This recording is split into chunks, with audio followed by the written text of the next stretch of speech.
Le dernier paradis sur terre, c'est le nom qui lui est donné. Il est dit que nous avons beaucoup de chances de vivre au paradis. Mais est-ce toujours un paradis ?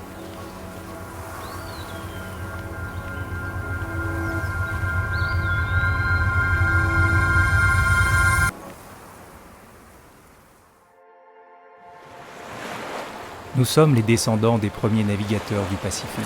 L'océan coule dans nos veines, circule dans notre sang et est une importante source de vie parce qu'il produit une grande partie de l'oxygène que nous respirons et régule notre climat. Il semble également être une source inépuisable d'une grande variété d'aliments riches en protéines et est la base d'une grande partie de l'économie de la région. Avons-nous oublié que nous en sommes les gardiens ? L'océan et les habitants du Pacifique sont confrontés à un grave danger, la pollution plastique. Mais sommes-nous conscients de ce danger ? Chaque année dans le Pacifique, des millions de tonnes de plastique sont jetées et finissent dans nos rivières et dans l'océan. Il faut plusieurs centaines d'années au plastique pour se décomposer et se désagréger en morceaux de plus en plus petits.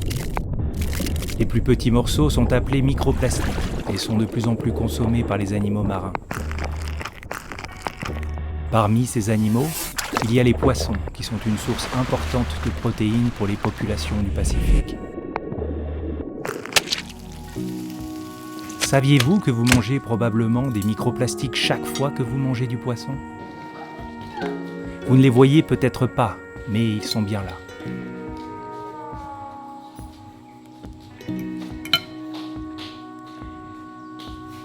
Je ne veux pas manger de plastique.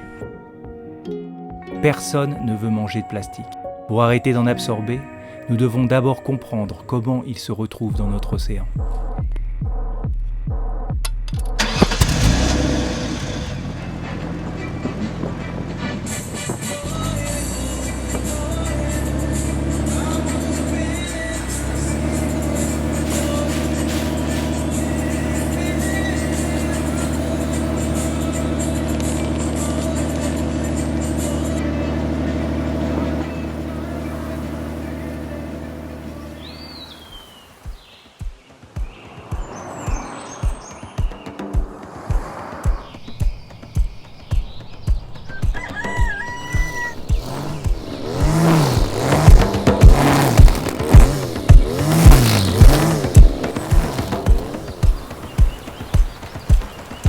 Chaque fois que nous jetons un morceau de plastique, il finit généralement dans la mer.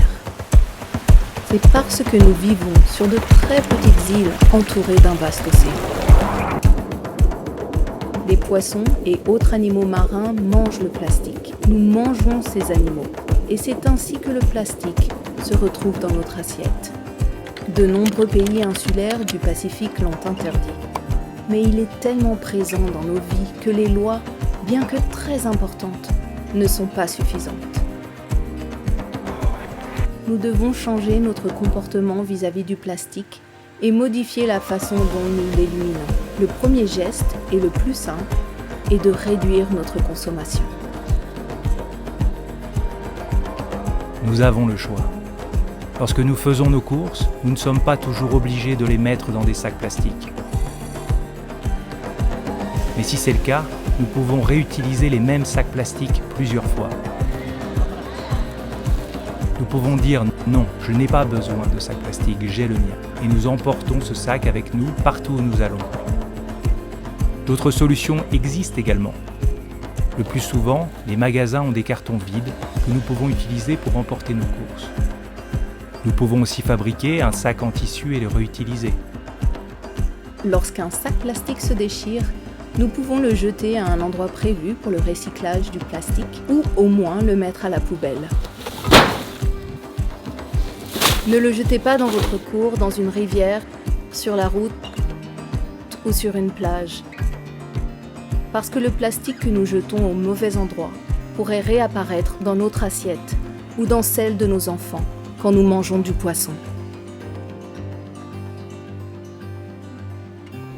Si nous voyons des déchets à terre, nous pouvons les ramasser et les jeter dans la poubelle la plus proche. Si nous voyons quelqu'un jeter des déchets à terre, que ce soit un ami ou un étranger, nous pouvons lui demander de s'abstenir de le faire.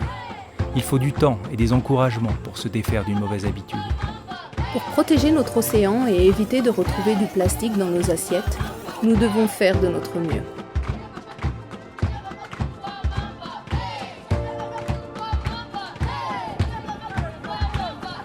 Qui que nous soyons, où que nous soyons, quel que soit notre âge, notre sexe ou notre religion, nous pouvons toujours agir en tant que gardiens de notre océan.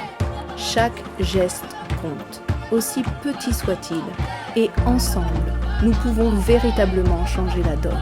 Agissez pour notre monde, agissez pour nos enfants, faisons le bon choix. C'est notre paradis, c'est notre avenir.